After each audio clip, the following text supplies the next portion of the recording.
Welcome back. My name is William S. Benefit Bill Kaufman, and in this video and workbook, I cover journaling. Journaling is just a fancy word for taking notes. Insurance companies keep journals. Those journals are called claim files, and they keep those claim files for a reason. Throughout an adjustment, your insurance company is entering notes into their claims files in anticipation of litigation. Then, should litigation ensue, they can come to the table years later and state quote-unquote facts while you're left to rely upon your own memory. So in anticipation of litigation, I recommend that you take notes as well. You journal for a number of reasons. First, you rarely know at the outset if your claim is going to become contentious. At the point you realize you're in a fight, a lot of time may have elapsed and the details of a claim may have been forgotten or have merged into a condensed opinion of the claim, the facts, or the adjuster. If you're already at this point by the time you watch these videos, begin journaling anyway. Begin by writing down as much information as you can remember about the details of the adjustment, even if your memory is not entirely precise. Don't exaggerate or make stuff up, just record the facts as you remember them. And then continue journaling on a daily basis from that point forward, or as often as events require you to do so. If you have gaps in your recollection, that's okay. It's better to have gaps than to have mistaken memories. The second reason you journal is to record activities of the adjustment from your point of view.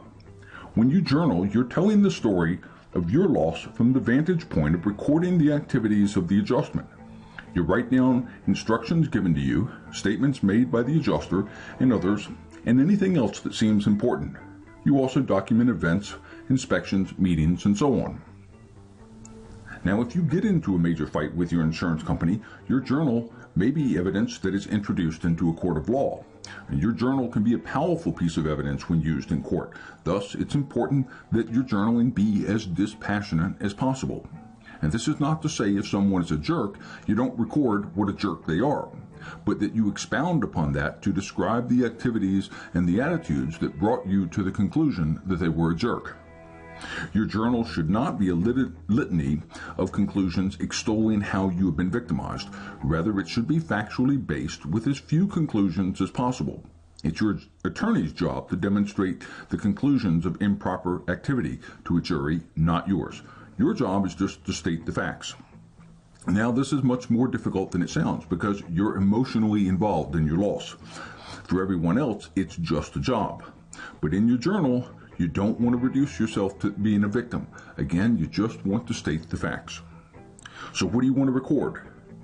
Claim numbers, names, addresses, telephone numbers, email addresses, dates and times, attendees at meetings, what was discussed, the demeanor of those you're speaking with, instructions given, instructions completed, so on and so forth.